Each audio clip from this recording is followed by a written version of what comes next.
Andre the Giant Hulk Hogan legitimately should never have happened, okay? It was all down to Andre allowing it. So, Daryl just goes straight ahead and does the body slam. Right. Nice and simple. But, height difference, size difference. Yeah. Yeah? Yeah. But the point is it can easily happen. Now, the secret to it is it's all jumping and hand positioning, okay? So, if we go back to the start, so Daryl will set him up. So what he's going to do is he's going to pop his left arm over, fling Dell's left arm over. Now, if you guys with your camera just come this side here, this is because you'll miss most of it from that side. Breaking the fourth wall. Right. This is your secret. The hand. Okay? Now, with the hand, he's put in what we call a post. Okay? So when Daryl picks him up, so Daryl, lift him. He's got that post in. You see Daryl's legs are a little bit wobbly, right? Oh, he's proven a point. But that post keeps Dell up there, okay? Now, we do it an old school way where the safety element is in play. Daryl will have his arm across the body, which creates a barrier. So, for instance, Dell doesn't put a post in, Daryl can still hold him up there because his body weight comes down on the arm, okay? If Daryl was to do what we call the TV way, that arm would come away.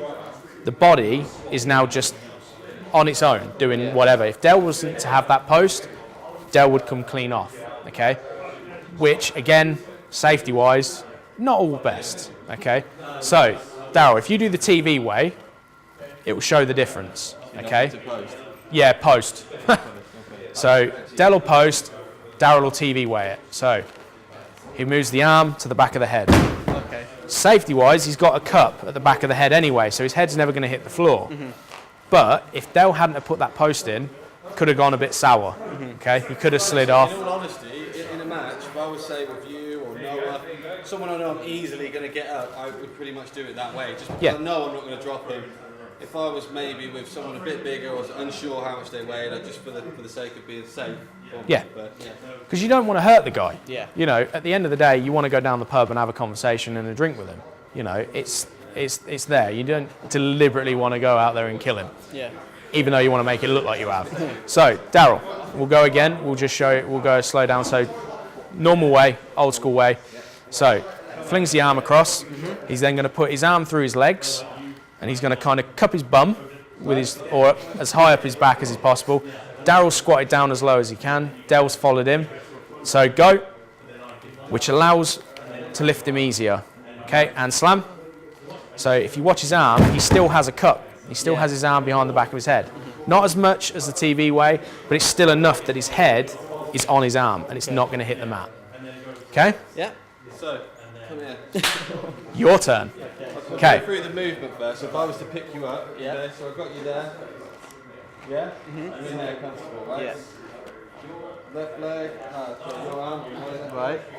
And as I say, 3, 2, 1. Yeah. All you're doing is you're not necessarily jumping, you're just giving a little bit of spring. Yeah. Okay. Now you will feel with Dell the height, your arm probably won't stay on his knee. Right. Slide it up. Yeah. There's a light. Kind of go with it. Yeah. You're basically going to slide from here to here. Kind of thing. Yeah. Sometimes you might get across the belly. Yeah. Okay. Which sometimes having an insurance policy on the abdominals allows for a nice little perch. Okay. That's my excuse. Working well for you, Sean. Yeah, I know it does work well. So 3, 2, 1.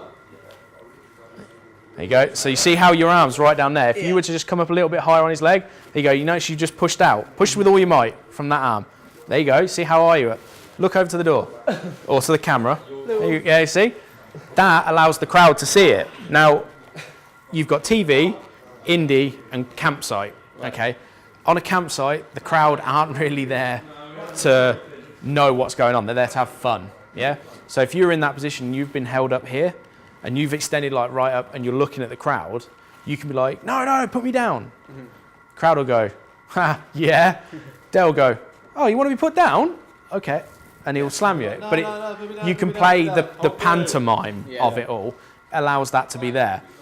With obviously how high you were up, that leg, you had to go from higher, from the bottom up. Campsite is very stage show, so like a production almost. You know? So, go again. This time, put him on the mat. So when I'm falling backwards and bumping, how should I be doing it? Same as always? Arm out, Arm out. tuck that chin, keep breathing out. What you're going to try and do is bring your feet into that pose of having your foot down. If you want to have that left leg up a little bit, you can, but you don't have to. Okay? Yep. Ready? Yep. Well, I'll take that. Yep. Up. There you go. And Yeah. so with that, you've got like a little bit of your legs up, you were a bit tucked up and everything. Yeah. So like if that had been in the ring, it would have hurt. Your lower back would have hurt. Yeah. You want to get as flat as you can. That's why throwing it over with that arm there, you can kind of get a cup to get a nice flat body. Daniel Bryan says it well. If there's more than one noise, something went wrong. Yeah. So, like you say, if your legs come down at the same time, your back comes down at the same time, hands hit the mat, everything's fine. Yeah. If your legs come down, you're over rotated. Yeah. If your back comes down and no feet come down, you're under rotated on it, which could lead to, the higher up on the back. Could hurt. Well, it will hurt. Well, it was so disorientating when I was like, I don't even know where I am. You don't. Yeah. And if you think there's certain points in a match where that slam would come in so quick, you've just got to know and trust your instincts of your mum. Just pick you up, bam. Yeah. And you won't know where you are. You just got to kind of go with it and just be prepared. Yeah. But it's, again, that type of scenario we wouldn't really be doing until you were further down that line, if you know what I mean. Right, go again. Let's give him another slam. Okay. So, 3, 2, 1.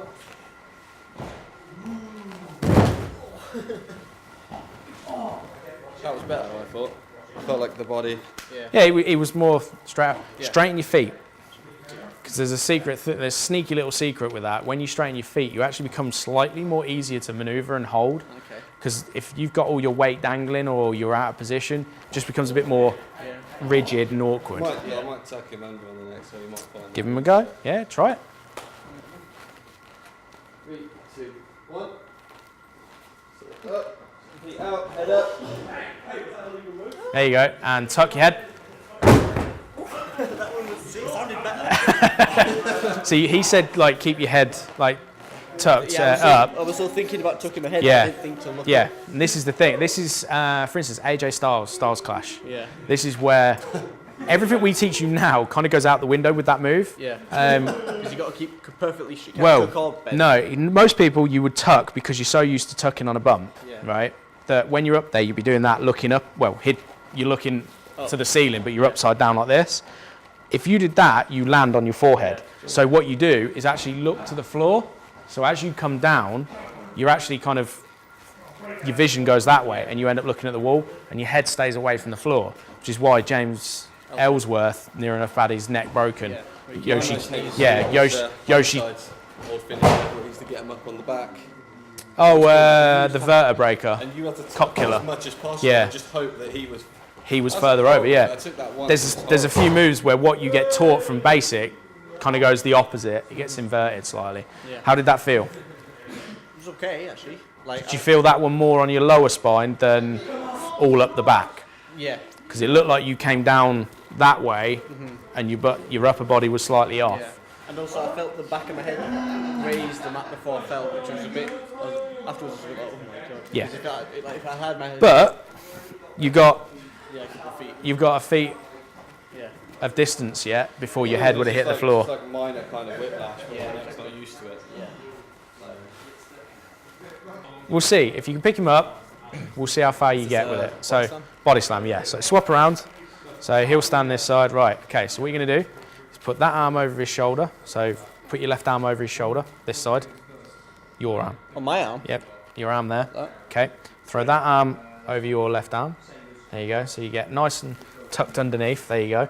So you got nice support there. Right, what you're going to do is you're going to go to the cup underneath, okay, and you're going to count down. So let's say 1, 2, 3, squat as you come up, and he'll do the same because he knows when you go down, he's going to follow and give you that little bit of a jump. With your right arm up, so lifting your right arm up, literally like that. That's the position. Yeah, you want to come up as high as you can get it. Yeah. Yep.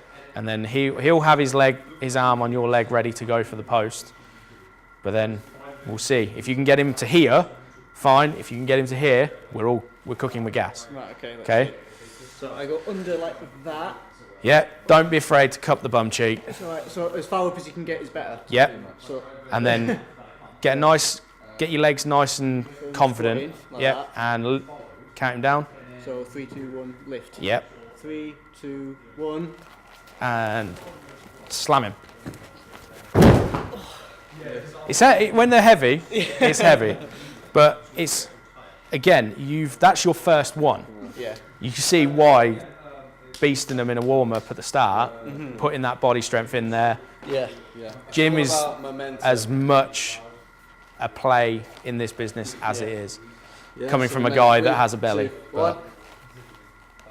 Boom. Up on the shoulder. Once he's on the shoulder, he's sitting there. He's not going anywhere.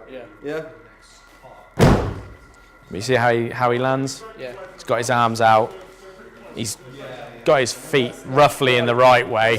That leg should be a little bit more back there with his flat. Because, again, you come down with your heel, it will Especially hurt. if it's in If it's a crash fight, you can get away with it. If it's the first If one, it's Yeah. in the ring, though. Yeah. It will hurt. You ever fallen on the floor before and bashed your heel? Yeah. One of our guys that wrestles. Shattered their heel. The tag team champions. He was in the ring when we were in the boxing ring. He was practicing moves in there. I interviewed him afterwards, and he said he shattered his heel at some point in his career. Simeon. Yeah. Yeah, that was a while ago. Yeah. But he said that. Even just taking a bad bump and coming down on your foot, it hurts. But yeah, he has done that at one point. I remember him saying. But crash mats all good and well, but it's when it comes to one here, it's a totally different ball game. Yeah. You know, if we were to slam you how we would in a match, it'd hurt. It would hurt. Yeah. Would you want to take one on here, or? I don't know, for the purposes of this, I think it would be okay, but then I'd find, it would look good on camera, but then I don't want to also really hurt myself. So you've kind of, in effect, proven what you're trying to get across. Yeah. That it's going to hurt. Yeah. And that what we do hurts. Yeah. Because the way that I was landing there, I was landing here. Yeah. And if I land on the floor like that, I'm going to mess my lower back up. Yes. Yeah. But this is the thing, like, I always say to guys, like, we'll teach you to bump, like how we taught you today. You've landed perfectly flat. Over time, you develop, it's like learning to drive your driving test. You learn to drive to pass a test. You don't learn to drive until you've passed. Yeah. And you go out on the road, and then all the bad habits happen. But that's how you learn to drive, is after you pass the test. Yeah. You learn to bump, you bump perfectly. 6 months later, you're not bumping how you were taught. Yeah. There's only a few people, if you watch wrestling today, that will bump perfectly correct. After that, they just bump, they hit the deck, and they just do it how they want. Maybe like what feels natural to them. Yeah. I mean, I was, part and parcel of that. That's why I've got a messed up neck. I've got all the messed up, parts of my body, because I would land from a clothesline at the top end of my neck and shoulder. Should land flat on my back, but it was just how I took those moves. Some of the time it was because I was skinnier than you, younger than you, and the guys were Rob over there or Big Chris, who's 6 foot, well, same height as Rob, but a big old boy. Clothesline me, I weigh nothing. Yeah. It's like a wafer being run at you and you're hitting it as hard as you can. Cardboard cutout, for instance. I'm just going to hit the deck like a sack of spuds. Yeah. So the bumping changes, but you over time develop that way and it becomes natural to you. But there are the likes Benoit. If you watch some of his matches, he gets hit, he will actually turn and take a perfect back bump and you'll see his arms get thrown out. Yeah. But again, he bumped totally different all the way through his career. Yeah. So I think you've proven a point Yeah. that it is going to hurt and that what we do does hurt. But the fact I don't want to do it. Yeah. I mean, like I said to you, next week we've got the show. Yeah. Okay, so the ring will be set up. Yeah. So I say to you, Yeah. turn up, Yeah. bring your joggers, Yeah. take a bump in the ring. Yeah. Because that way you've got what we've done here today, what we've done on here, taking a few bumps in here. You'll then be able to know the difference between this and the ring. Yeah. And I bet you a drink that you'll go, that is nowhere near as hard as this. Yeah. Because this is like, I mean, it's padded, but it's like a. There's nothing underneath. There's that is solid concrete. There is nothing under your feet. Yeah. That there is, there's a little bit. A little bit, but the ring. Well, I'll be happy to try it. See what happens. Like You might, you'll be way more intimidated than this because there is another 20 odd guys and they're all independent, so they're all from elsewhere. But the joy of it, if the venues, we're in at 2:00. yeah. The ring will probably be up at 2:00 and there won't be many people there. Yeah. So you should be all right. And then in front of the in front of of the everyone. audience, I can get the bump. Yeah, we'll do that at half time. But it might upset the kids though. The kids love it because they try and get in the ring all the time. So yeah, you might encourage them. But yeah, so you've done the bumps, you've done your wrist lock and everything, and you roll one. How do you feel? The main thing that I'm coming away from is that snap back on my neck and that feeling in the back of my head. Yeah. Because speaking about concussions, because I've spoken to someone else, I'm going to see a neurologist this week. Okay. I'd love to see what my brain would look like. That's the thing, like, that was the thing that shocked me the most, because these aren't even moves where I'm landing on my head or moves where the head's in danger. They're just moves, but my head's going swinging back, and I can still feel it at the back there, like my brain's been shaking a bit. Yeah. So, and the rest of me right now feels okay. That'll be different tomorrow. But Yeah, you feel sore, but your head. yeah, right now everything's fine except my head and my neck. So I can imagine if you're doing this every day, your neck gets stronger. But I mean, doing this often, your neck's just gonna get looser and looser. And be like mine. Yeah. Where last night I didn't sleep with a single pillow because I just couldn't. My head hurt, and I was out. I was out all day and everything. I was sat in the car for 4 hours, but. And I even drove home last night and I said to my other half, this feels like I've actually been out and wrestled for the day. Yeah. Because I was in that much agony with my neck. I'd driven 2 hours, which is an average drive. I'd been in, seen my dad for 10 minutes, 20 minutes, jumped back in the car and drove home. It's pretty much doing a show and wrestling for 10 minutes and coming home. It hurt, but it's every day for me now, these injuries. It's But one thing I was thinking about that's interesting, like, you have performed, like, since you were 12, you've been training to wrestle. How long have you been performing in front of audiences? Since I was 13. So since you were 13 and you're 29 now? Yeah, So easy with that one. Yeah, so that's what, 16 years, roughly? If you count the junior training as well? Yeah. Yeah, so that's 16, 17 that's years, 16 years. Training twice a week. If you could you do it all over again? Including the injuries? If I knew when they were going to happen and I could avoid them. No, you had to do... I had to do it all again. Yeah. In a heartbeat. Even though it's ruined relationships, it's sacrificed families. You ask my sister, it's a shame. If my sister was here, she won't let me do it. She wouldn't let me get back in the ring. She would openly say, MJ, because she's seen the pieces that have had to be picked up after it. She's seen me come home, battered and bruised, and I can't even climb into the bathtub or get out of a bathtub. Yeah. But I would never say I would never do it again, because I've got more truer friends in this business than I had when I was at school. I grew up and it was football. It was rugby. Let's go down the park, let's play football, kick around with your mates. I mean, you probably had the same when you were growing up. I've had friends and said, okay, I want to wrestle. And some of my friends, yeah, all right, whatever. They want to go and play football. They want to play football for Arsenal or whatever. The first time I came back from the States, I pulled into a petrol station, filling up my car, and lo and behold, they all come rolling in one of their cars to do the same thing. But they're all playing Sunday League. Yeah, in effect, I'm playing Sunday League, doing what I was doing. Yeah. But to them, they were gobsmacked that I had just flew in from doing a whole month in the States, wrestling 5 days a week. Yeah. They were like, holy crap, you've actually said and done what you said. Yeah. They were really taken back by it. But I've got friends in the States who, I regard as family, and to the point where, we flew out in 2010. There was a family that took care of us.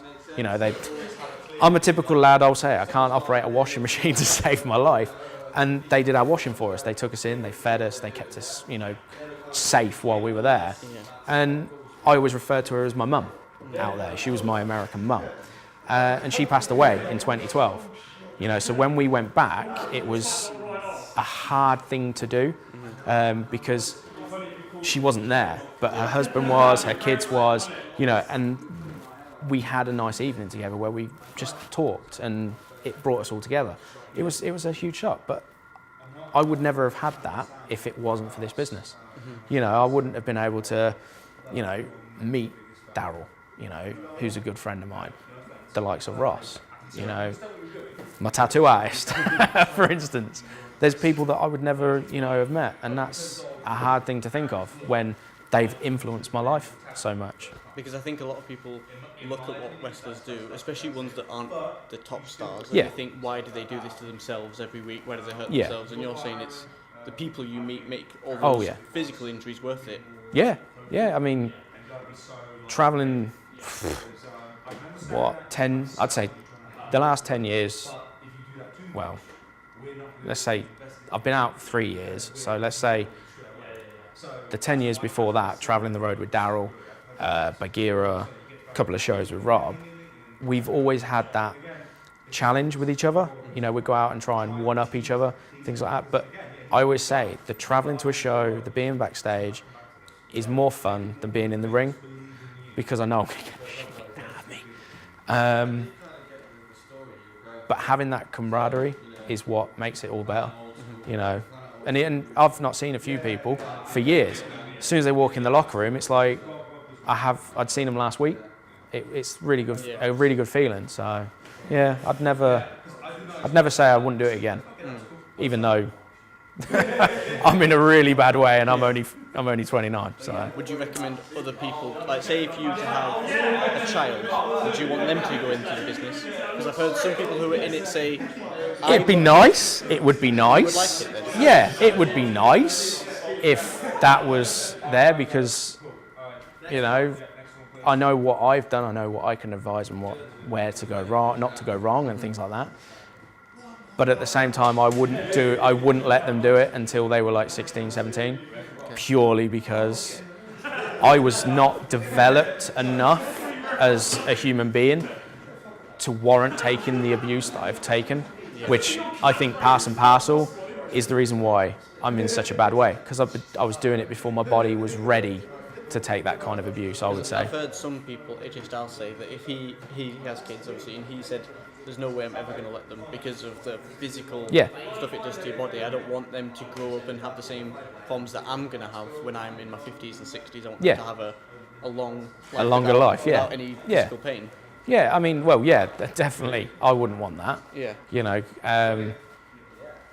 But I wouldn't stop them. I wouldn't say no. Yeah. But I'd make sure they did it right and whatnot. That would be my main thing. Where I've gone wrong, I'd make sure they didn't. But I think at the end of the day, people are going to do what they want to do. Yeah. I mean, one of our friends that was around when I first started, he's got cerebral palsy. Walks with sticks, but he wanted to wrestle, and he's wrestled. He's done 3 tours of the United States with it. So, if you've got the love of wrestling, you're not gonna stop you. No, not at all. I mean, it's a shame. I mean, he'll be there at the show, or he should be. So I'd speak to him as well because he's an actor as well. So he balanced between the two. To be honest, you've probably seen him on the Paddy Power. Is it Paddy Power that Edge was on? Paddy Power. Yeah. You've probably seen the Paddy Power, the guy in the wheelchair singing Gold. Yeah. Yeah, that's him. Oh. That's our lad. Yeah. Right. So, and I mean, Daryl's done an advert with him for a wheelchair thing, like with the wrestling and stuff as well. So, but he's had, obviously with his career with acting, they've come in, camera crews have come in and interviewed and said to the likes of us, should he be doing this? Give me a reason why not. It's, if he wanted to do it, he's going to do it. Shouldn't stop people from doing it. But, he's, with his limitations, the injuries are more profound than what they are for me, but I've said he should do it. You know, I've had it where people are too afraid to work him, and I've gone in, given him a kick and gone, what's wrong with you? Just treat him as he is somebody else. Just treat him the same. So it's one of those things.